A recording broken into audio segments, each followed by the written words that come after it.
Following up on Jake's commentary about our decision-making process, how we come to decisions, make moves, I thought I would do a complimentary video around when we decide to sit still.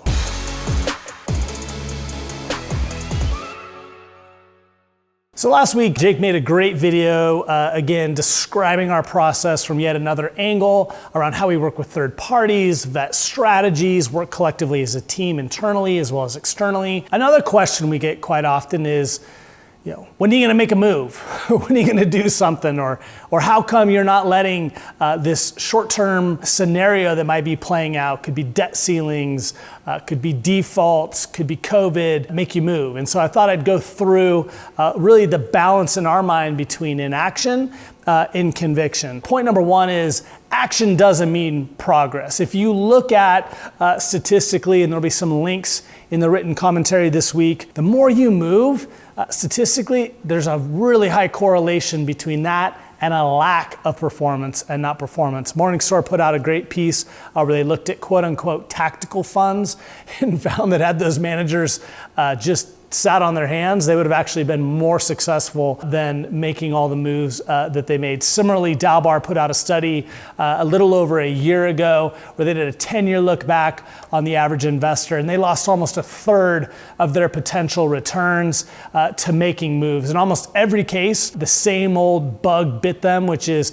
performance chasing, chasing after those tech stocks, maybe today it's NVIDIA, that are hot and in the news, and then panic selling when things look bleak or there's some really scary headlines, people deciding to go to cash. And that constant, we talk about moving from fear to fear of loss, to fear of missing out, and getting swung back and forth with one's feelings, again, is something that really pulls people back. In short, we tell people all the time, your process needs to be something that's calming your feelings, not something that's being controlled by your feelings. And that's really the question to ask yourself all the time is the steps, the decision-making that I'm walking through something that's helping calm me, take me to a more disciplined place, or am I allowing, again, fears, whatever fear that may be, control my process, override my decision-making, make me think this is yet another exception. Second thing is your portfolio needs to be goal-driven, not call-driven, which is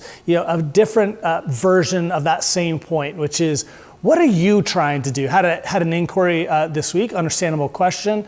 Tell me about your performance. There's a lot of different strategies. Our clients have a lot of different needs. Some want things that are more liquid, to go back through our LIVE methodology, more income-oriented, more volatility-focused or lack of volatility focus. Things that are more about expected total return, even if that means living up with a little bit more volatility. And so that's one of the key things is, again, what are your goals? What are your needs that are going to help you stay in the game? Second thing, again, is then mapping up to that. There's going to always be, every day, something that's fearful. The narratives change all the time, but there's something out there that someone's trying to get you to panic into making that decision. Is your decision based off, again, kind of that 3, 5, 10-year goal? Is it still doing what you bought it for? If you bought it to be an income-producing asset, why are you worried whether it's keeping up with NVIDIA? It wasn't the goal for why you purchased it. That isn't the relevant benchmark. So again, keeping in mind your long-term thesis, your story, which brings us to point number 3, what your portfolios need to reflect. One of them, again, is your story. The other one is, what is your individual path to success? Are you a young investor who's got a lot of time, and so your path to success is that time horizon that you're able to bring to bear and thus maybe be a bit more quote unquote aggressive? Or is your path to success, again, staying in the game, not being a forced liquidator, not being or falling prey to sequence of return risk, and thus needing cash flow, needing income to keep you in the game? Lastly is multiple scenarios, again, within what portfolio should reflect. You need to have something that can win all the time.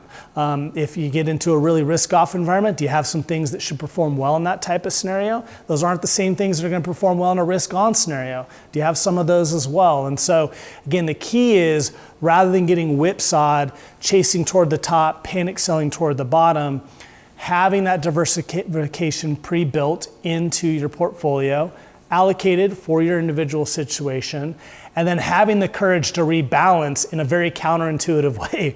Sell those growth stocks once they've ripped to buy down the boring things that have lagged, or conversely, that thing that has provided a lot of safety for you in a risk-off environment, letting go a little of that to buy what hasn't been working. That really, again, is the process controlling your feelings as opposed to the opposite. How do we help? Well, one of them is really, what does that mean? Where do you find these income producing assets? Or how do you create a truly diversified portfolio? Who's gonna be there to be that partner? A lot of us find our way to the gym a lot easier if we've got a workout buddy who's gonna meet us there and can hold us accountable to showing up, rather than it's just ours, or can bounce, again, thoughts, feelings, fears off of someone else. We're certainly there to be that partner. And then, of course, most importantly, and perhaps first and foremost, is what are we trying to accomplish? What are those goals? What are those long-term theses that you're trying to pick investments to help you achieve? We've said for those people like, hey, just make money. There's too many days, months, and even years where markets don't give you a return. And so do you have the context to understand to stay the course? This is as much of our decision making. A lot of times staying pat is about having made good selections to begin with, and not, again, panicking into a move just because it can allay a short-term concern. As always, here to go into the process and what that process may mean for you anytime.